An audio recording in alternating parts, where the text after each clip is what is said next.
Começa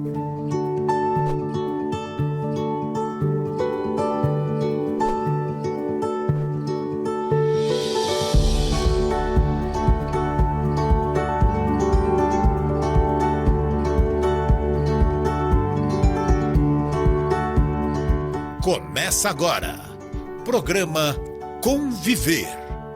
Apresentação, Afonso Moreira Júnior. Boa tarde a você que nos acompanha pela Rede Boa Nova de Rádio, pela TV Mundo Maior, emissoras da Fundação Espírita André Luiz, que nos acompanha também pelo nosso portal, portalmundomaior.com.br. Seja bem-vindo ao programa Conviver, inteiramente dedicado ao diálogo interreligioso. Eu sou o Afonso Moreira Júnior e no programa de hoje nós vamos conviver, temos a grata satisfação de conviver com o professor Domingos Pardal Vaz, que é teólogo e professor de História. A nossa convivência da tarde de hoje focaliza a Igreja Católica Ortodoxa Grega. Boa tarde, professor Domingos Pardal Vaz. Boa tarde, Afonso. Só uma correção, não é Vaz, é Brás, B-R-A-Z. Brás. É o bairro aí de São Paulo, o Brás. Passou perto, professor. Foi um lapso aqui. Imagina, isso não tem problema algum. Peço perdão, mas daqui para frente... Não, tranquilo. Professor, é um grande prazer, é uma grande honra para mim estar aqui dialogando com você. Professor Brás, é o seguinte, eu vou ler em primeiro lugar as informações que a nossa produção levantou, para que aqueles que estão em casa, que estão nos acompanhando, conheçam melhor o senhor e o seu trabalho.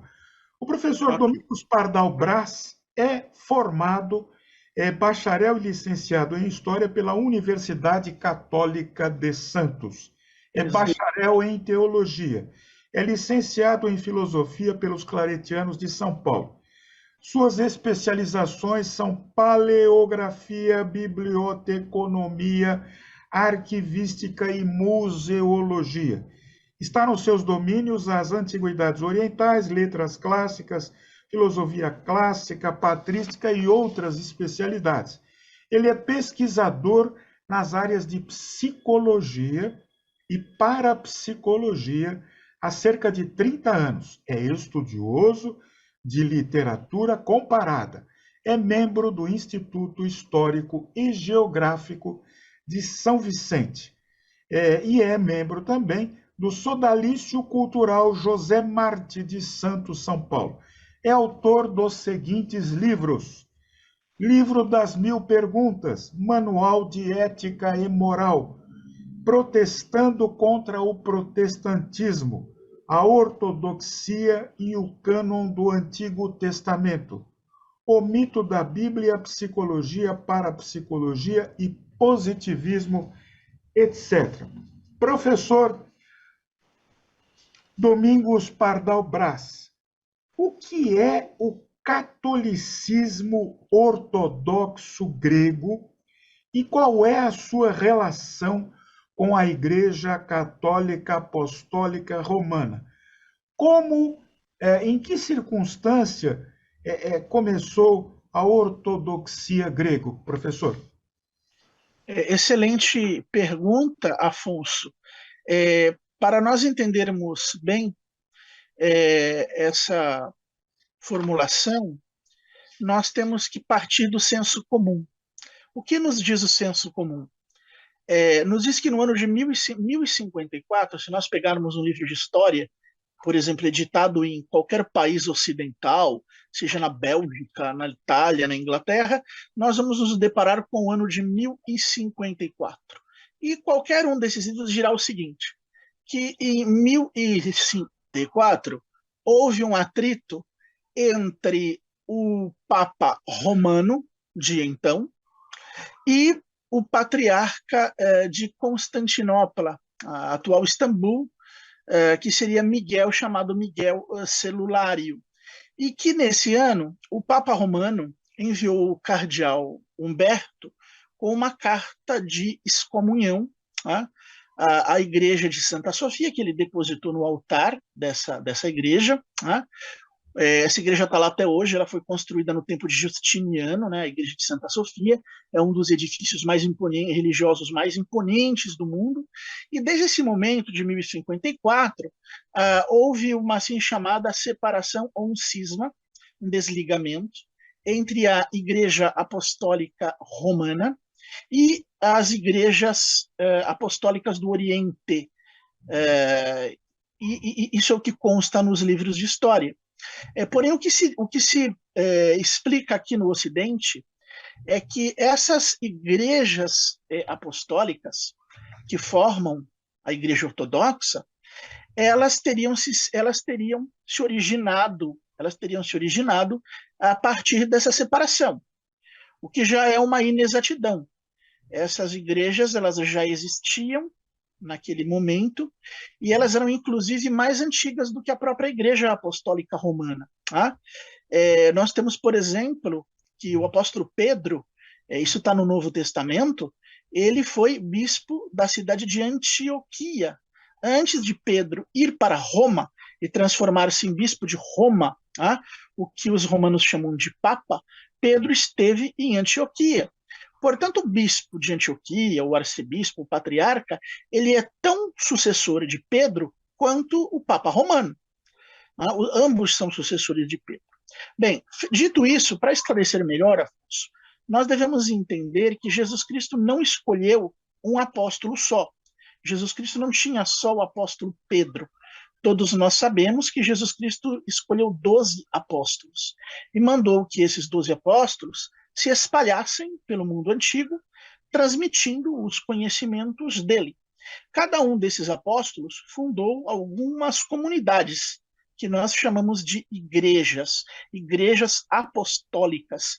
Então, as igrejas apostólicas, elas são um grupo de comunidades, cerca de 10, 12, 15, não existe um número preciso, tá? Não existe uma contagem exata, um grupo de comunidades. Tá? E Roma, claro, a Igreja Apostólica Romana fazia parte deste grupo, porque ela é uma igreja apostólica, fundada pelo apóstolo Pedro. As outras seriam a Igreja de Alexandria, que era uma outra grande cidade do Império Romano, uma cidade do Egito, a Igreja de Antioquia, na Síria, que a gente acabou de falar nela agora, a Igreja de Jerusalém, além das igrejas de Éfeso, Atenas, Damasco, diversas cidades antigas. Então você veja, Afonso, que eram várias comunidades eclesiásticas, várias associações religiosas. E o que havia de comum entre elas? Tá? Elas eram unidas pela mesma fé, pela mesma crença, pelos mesmos ensinamentos. Então, esse grupo de igrejas apostólicas recebia o nome de Igreja Católica, ou de Igreja Católica Ortodoxa, ou de Igreja Ortodoxa. Tá? Se você consultar os escritores dos primeiros séculos, nós vemos que este grupo de comunidades, de igrejas apostólicas, ele é denominado, em alguns momentos, Igreja Católica, em outros momentos de Igreja Ortodoxa, em outros momentos de Igreja Católica Ortodoxa. Para esclarecer um pouquinho melhor, Afonso, a palavra católico ou católica se encontra nas cartas de Santo Inácio de Antioquia, ou Inácio Mártir, que são documentos do ano 114, 107, então aparece o nome católico, que quer dizer universal.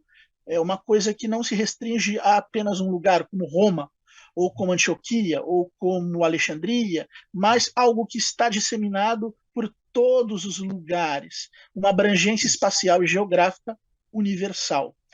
A palavra ortodoxo ou ortodoxa, ela surge com São Clemente de Alexandria, que foi um clérigo do Egito, do século II também. Ele morreu em 215 e ele cria essa expressão ortodoxa por volta de 150, 160 depois de Cristo. Então surge a expressão ortodoxa. Então, para resumir, o que a Igreja Ortodoxa é? Ela é um conjunto de igrejas fundadas pelos apóstolos de Jesus Cristo, Tá? A maior parte delas, a quase totalidade, no Oriente, então não estão no Ocidente. Praticamente a única igreja fundada no Ocidente. Tiveram outras, mas a mais relevante, a mais importante foi Roma. Tá?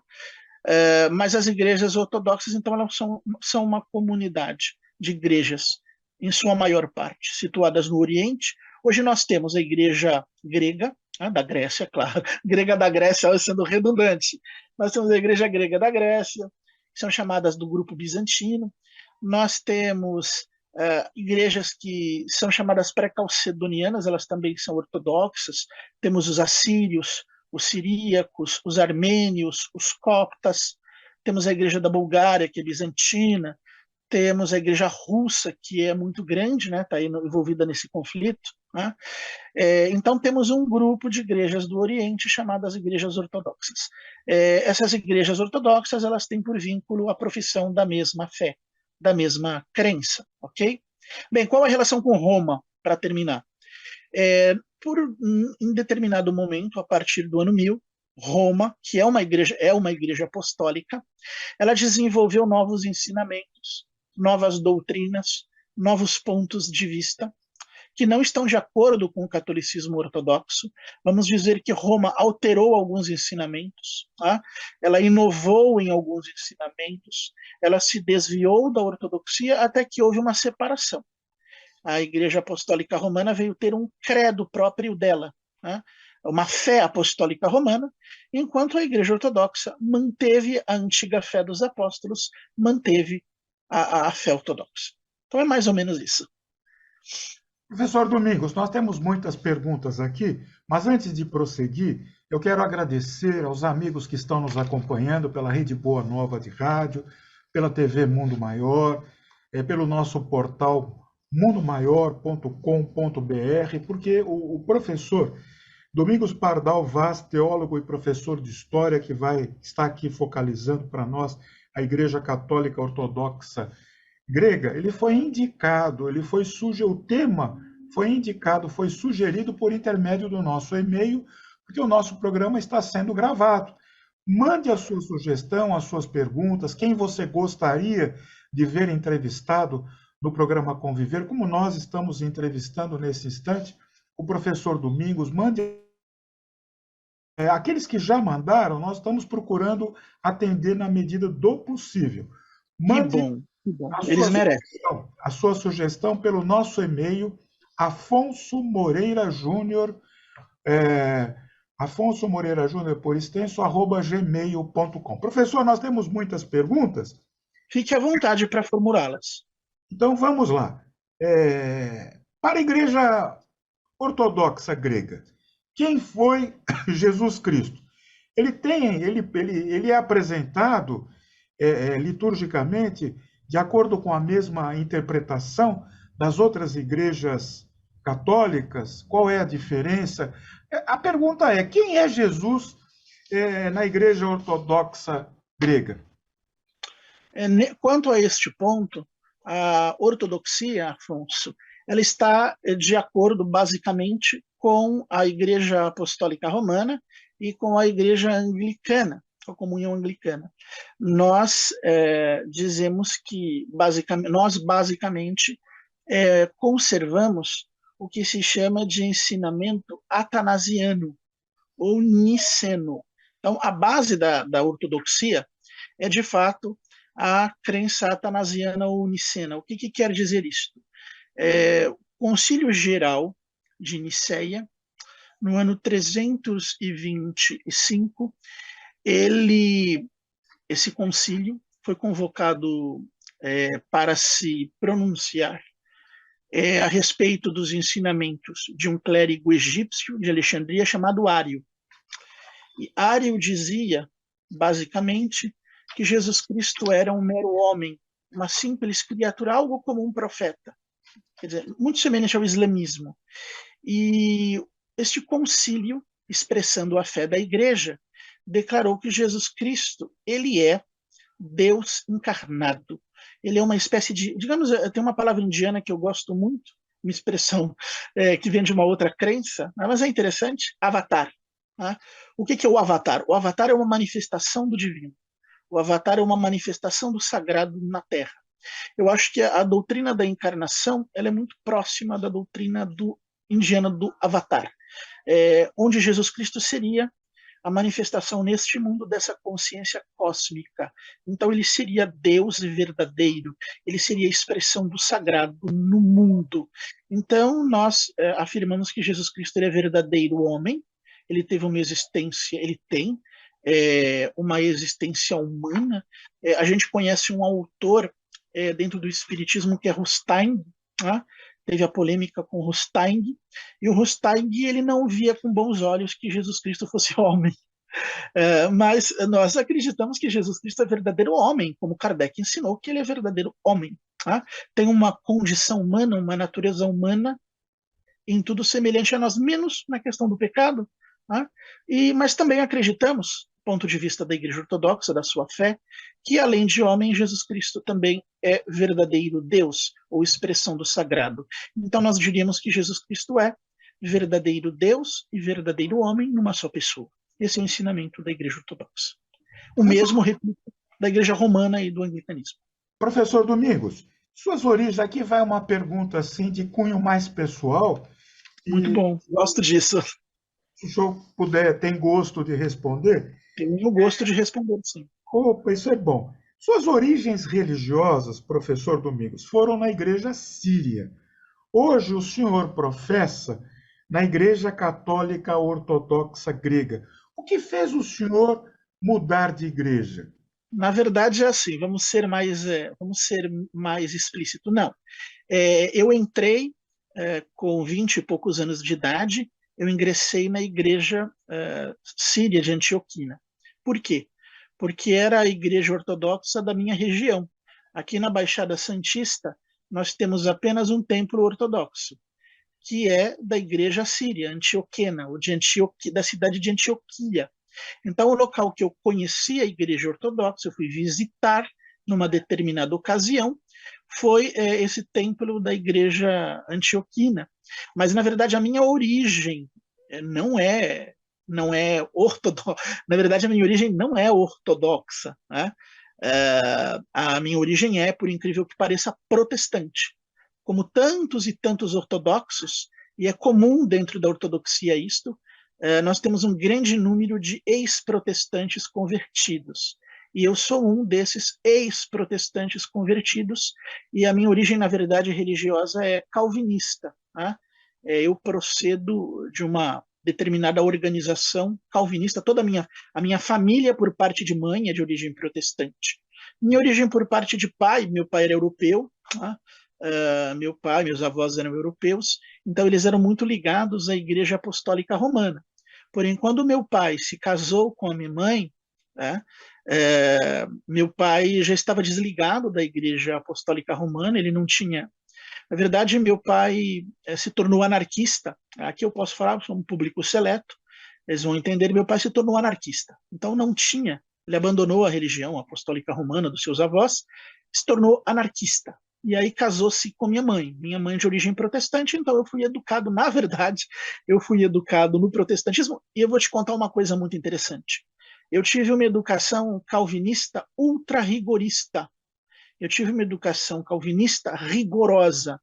Isso significa, cara, que mesmo vivendo no Brasil, eu só conheci a Igreja Apostólica Romana aos 16, 17 anos de idade. Para você ter ideia, eu não sabia que existia Igreja Romana, Apostólica Romana, até os meus 17 anos de idade.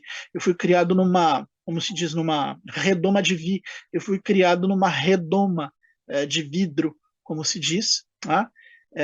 E é isto. Mas, na verdade, eu nunca acreditei, eu nunca me identifiquei com o protestantismo, Afonso. Eu questionei o protestantismo desde criança, desde muito pequenino.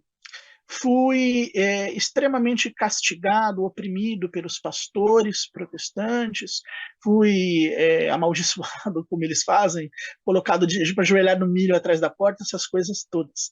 E quando eu tinha 14, 15 anos de idade, quando faleceu a minha avó, tá? Eu me desassociei do protestantismo, tá? Conscientemente me desassociei do protestantismo e fiquei durante 1 ano ou 2, Afonso, sem ter religião alguma. Tá? Não me tornei ateu, nunca neguei a existência de um ser supremo, tá? Ou de Deus, mas fiquei sem ter religiosidade alguma. Me envolvi com ocultismo durante esse tempo. Tá?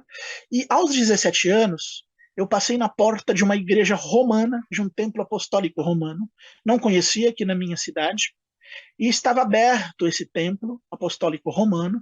Eu entrei lá dentro e quando eu vi os cantos, né, quando eu vi o padre com aqueles paramentos, incenso, cânticos, eu me identifiquei de imediato. Eu não conhecia a Igreja Apostólica Romana, mas eu me identifiquei de imediato com ela. Aquilo causou um impacto muito grande. E na mesma hora, foi uma conversão instantânea, eu me converti à Igreja Romana, mais ou menos como Paul Claudel, poeta francês. Então, entrei na igreja, ajoelhei e me tornei apostólico romano de imediato. Foi um impacto muito grande. Eu sempre valorizei essa questão do simbolismo, eu sempre busquei isso, desde criança, desde pequeno, eu sempre queria uma coisa que tivesse ritual, simbolismo, gestos, essas coisas que se chamam de liturgia. Isso sempre mexeu muito comigo. Mas não conhecia a Igreja Romana. Bem, e aí permaneci na Igreja Apostólica Romana durante cerca de 10 anos, mas nunca cessei. Quando eu entrei na Igreja Romana, comecei a estudar a literatura cristã primitiva, o que se chama de patrística ou de patrologia. Comecei a estudar com afinco. Aprendi o francês, o italiano, melhorei meu espanhol, aprendi o inglês também, e comecei a estudar isso que se chama de patrística ou de patrologia. E foi aí que eu percebi que alguns ensinamentos mais recentes da Igreja Apostólica Romana, como essa doutrina, essa crença no inferno eterno ou nas penas eternas, que eles acreditam tanto nisso, em castigos eternos, a negação do livre-arbítrio, que é a doutrina da predestinação ou da graça, o expiacionismo, né? Deus matando Deus para aplacar Deus, papado, essas doutrinas pareciam não estar de acordo com os ensinamentos do cristianismo no primeiro milênio, né? Ou nesses padres da igreja. Então eu fui percebendo que algumas doutrinas da Igreja Romana e do protestantismo também não estavam de acordo com o cristianismo dos primeiros séculos. E isso me deixou perplexo, porque eu não conhecia a Igreja Católica Ortodoxa, como te falei, não conhecia. Dali a um tempo, eu passei na porta desse templo ortodoxo em Santos e, nossa, existe um outro catolicismo, outras igrejas apostólicas. E aí entrei lá dentro, conheci o catolicismo ortodoxo, passei a estudar as doutrinas dessa confissão histórica, e aí entrei, como eu te falei, na igreja síria antioquina, saí da igreja romana, aí realmente houve uma ruptura quanto à fé, quanto às crenças, né? Eu demandei por outras crenças, e permaneci na igreja antioquina durante mais ou menos uns 15, quase 20 anos. Só que, na verdade, assim, as igrejas ortodoxas elas têm a mesma fé. Tá?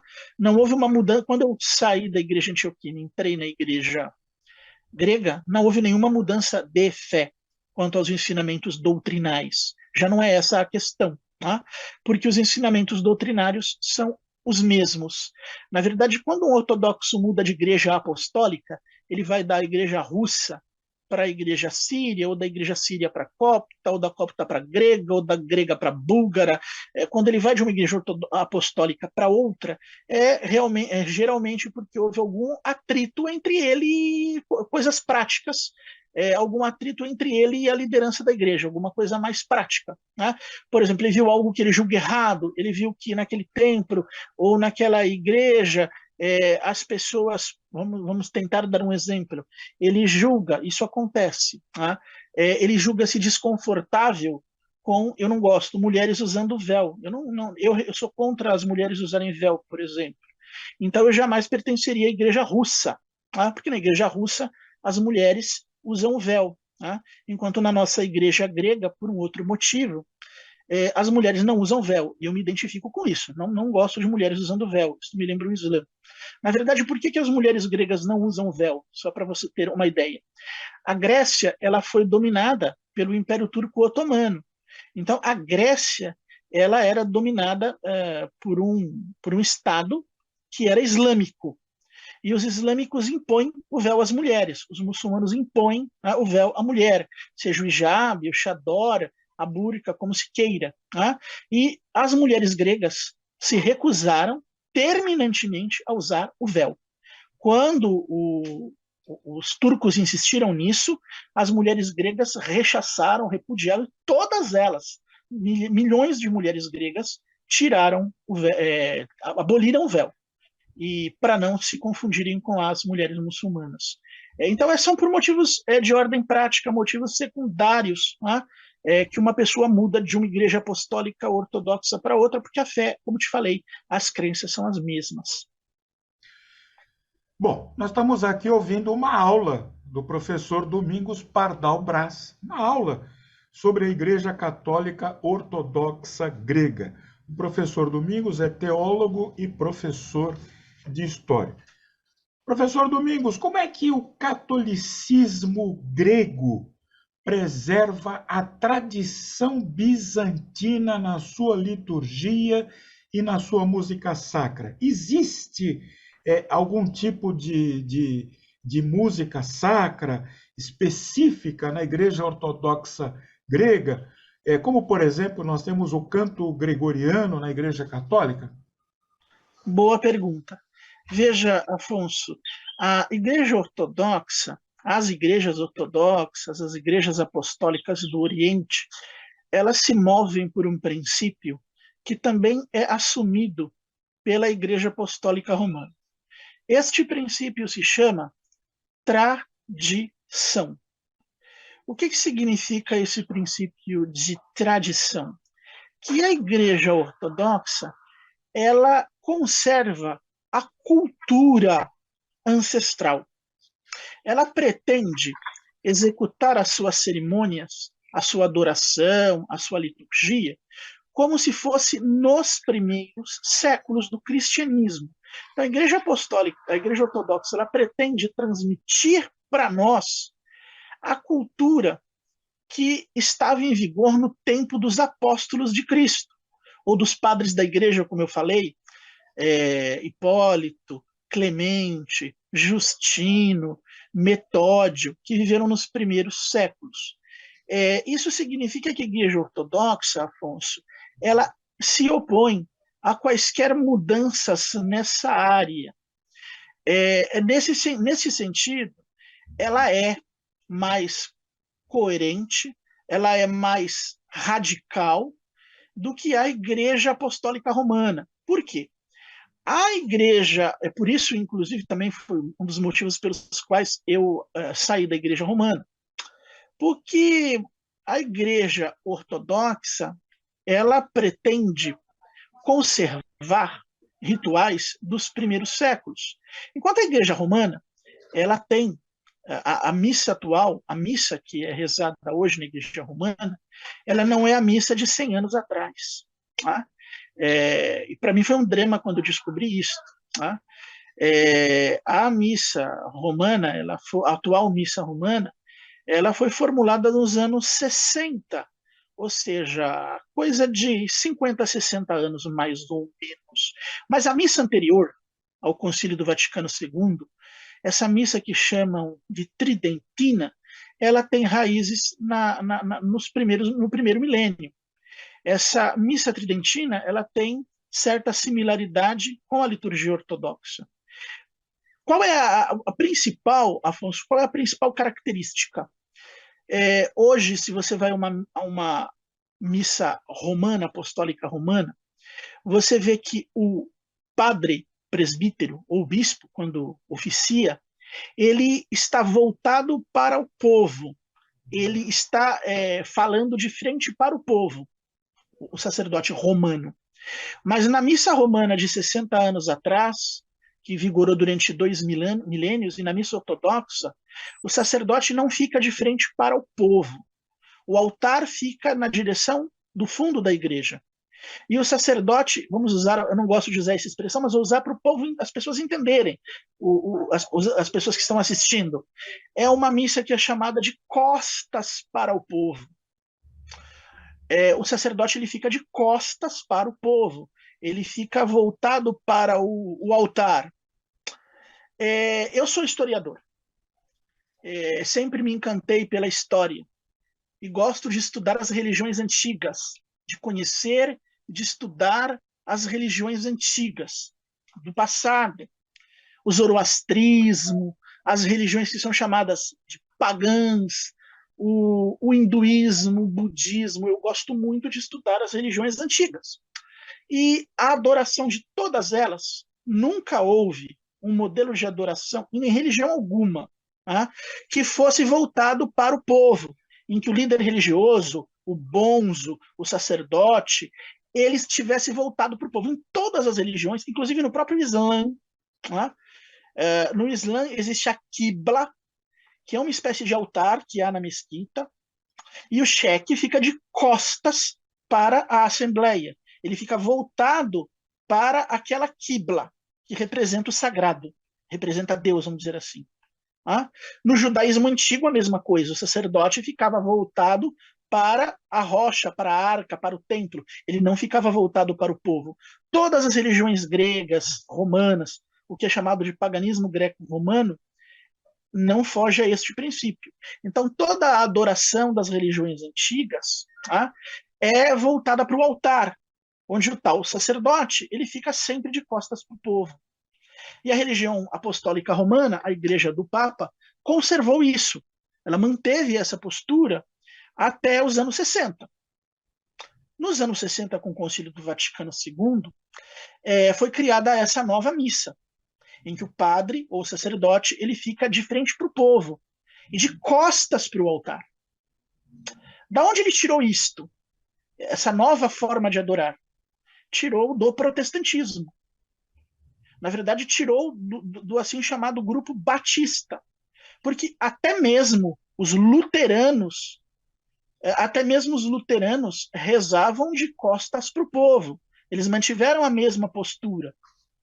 Os anglicanos, durante séculos, mantiveram a postura antiga.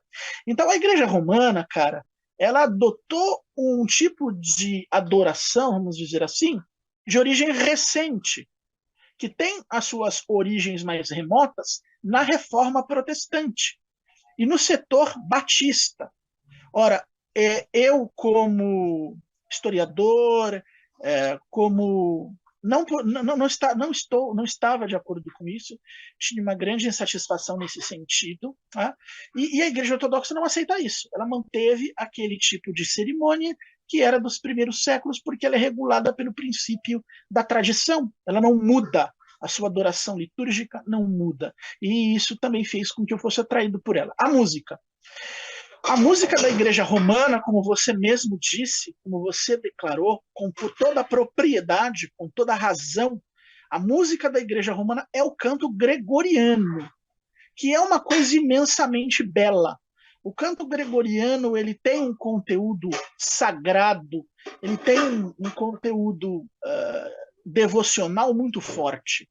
O canto gregoriano, você pode ser de que religião você seja, o judeu Halevi, que era o judeu francês que viveu no século XIX, historiador, pesquisador, Halevi, dizia que ele não entendia como os padres romanos, às vezes, tocavam uma melodia diferente, uma coisa mais pastoral, ao invés de executar o canto gregoriano, que ele é muito belo. Existe uma autora adventista, que é Ellen Goldman White, que é considerada profetisa no adventismo. Ela é extremamente adversária da Igreja Romana, tem um verdadeiro ódio pela Igreja Romana. Ela escreveu um livro chamado Grande Conflito, ou Conflito dos Séculos, e lá ela reconhece como a liturgia romana, anterior ao Vaticano II, com o canto gregoriano, como era algo belo, deslumbrante, que tocava a alma, algo esteticamente relevante, precioso. Mas, infelizmente, a Igreja Romana hoje não usa mais o canto gregoriano. Você entra numa igreja, você entra num templo romano, e o que você encontra ali, infelizmente, são até mesmo melodias pentecostais, tá? Pessoas dançando, batendo palma, cantando esse tipo de música moderna, né? Então a Igreja Romana está nisso. A Igreja Ortodoxa conserva, como você falou, o canto bizantino. Né? Toda e qualquer missa, vamos dizer assim, liturgia e hierurgia, toda ela é sempre oficiada com o canto bizantino. Sempre com o canto bizantino nas igrejas bizantinas. Nas igrejas pré-calcedonianas, usa-se um canto também parecido com o bizantino, um canto um pouco mais arcaico, mais enasalado, então na igreja copta, na igreja síria, tá? Muito próximo aos cantos do antigo judaísmo, do judaísmo do tempo de Cristo. Tá? Então são cantos propriamente orientais. Conserva-se essa cultura oriental. Se você pegar os cânticos, eu recomendo, é muito bonito o cântico da igreja assíria, o canto da igreja assíria do Oriente. Como eles cantam o Pai Nosso, Abune Bashmaio, né? O siríaco, é algo totalmente diferente do que é o ocidental. Não tem nenhuma relação com a música dita religiosa do Ocidente, seja protestante ou romana de hoje. É algo totalmente diferente, porque é uma questão de cultura. Se manteve as raízes do judaísmo antigo, do paganismo grego. Então é algo realmente que se conserva, que se mantém com todo carinho, com todo zelo. É esse canto bizantino ou esses cânticos orientais. É isso aí.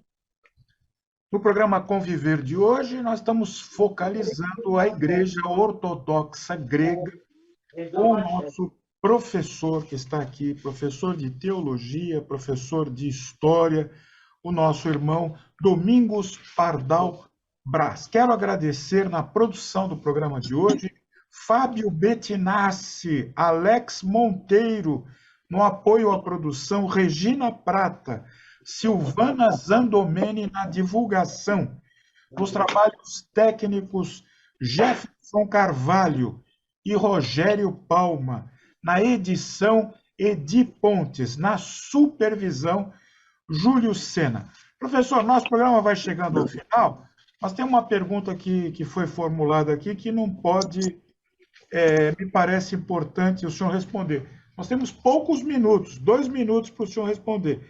Como é organizada a hierarquia da Igreja Católica Grega? Como é a hierarquia da Igreja Católica Grega? Quais são os cargos e responsabilidades? Existe um Papa, por assim dizer, ortodoxo grego? E se existe, aonde ele fica? Muito boa pergunta mais uma vez. Não, nós não temos uma administração centralizada. No caso da Igreja Romana, você tem o Papa que manda em toda a Igreja Romana, ele é considerado infalível, faz decretos ex cátedra. Não. Na Igreja Ortodoxa, essa centralização administrativa não existe. As igrejas apostólicas continuam sendo administrativamente autônomas. A gente pode dizer que, de direito divino, aquilo que a gente crê que foi estabelecido por Cristo foi o episcopado.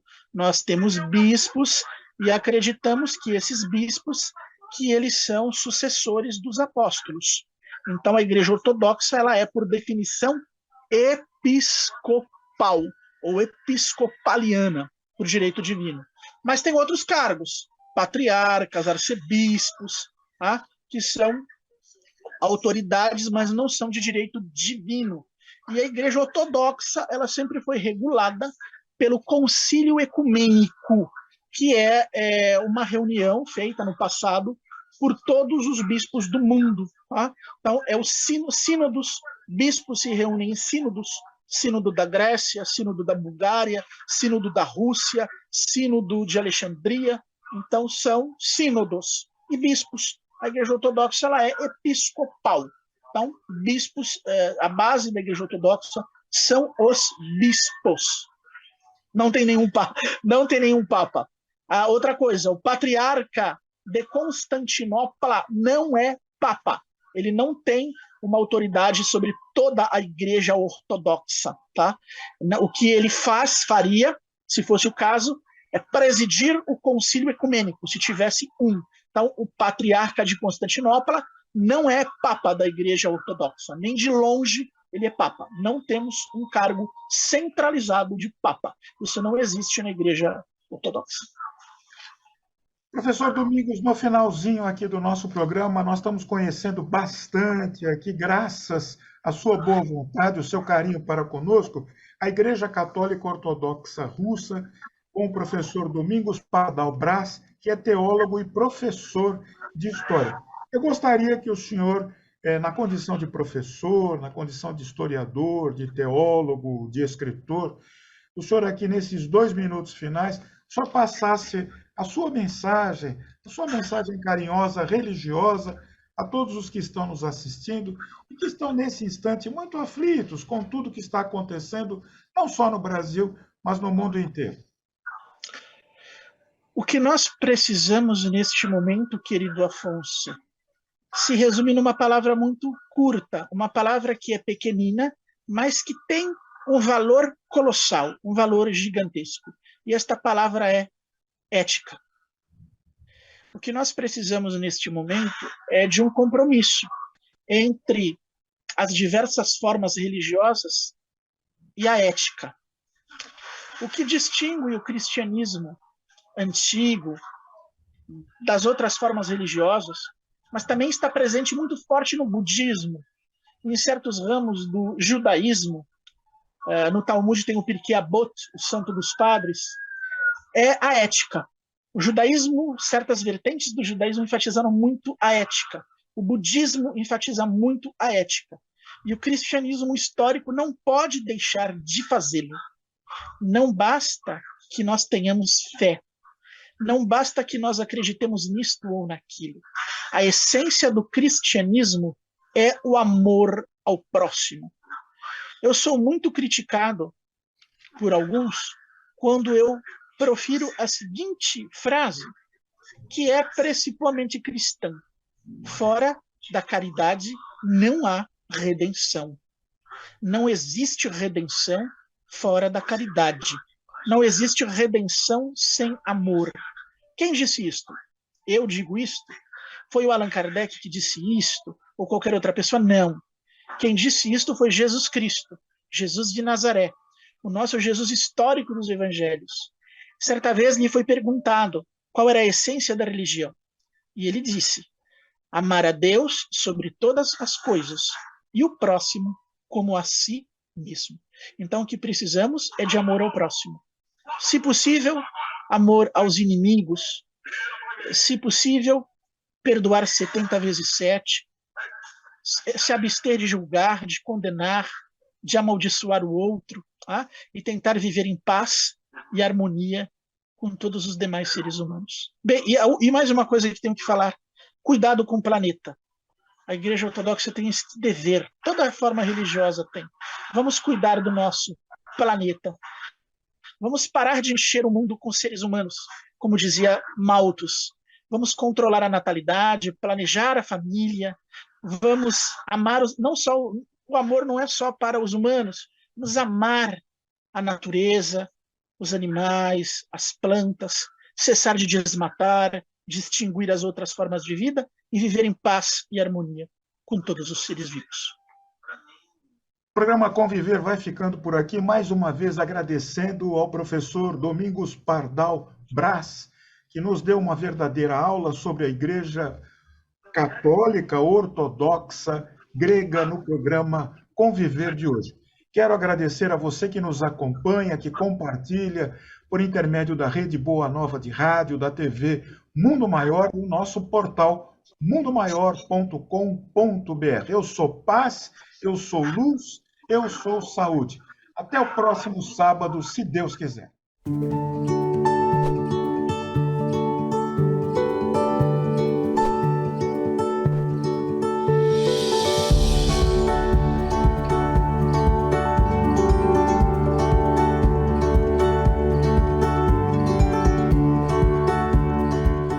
Você acompanhou programa Conviver.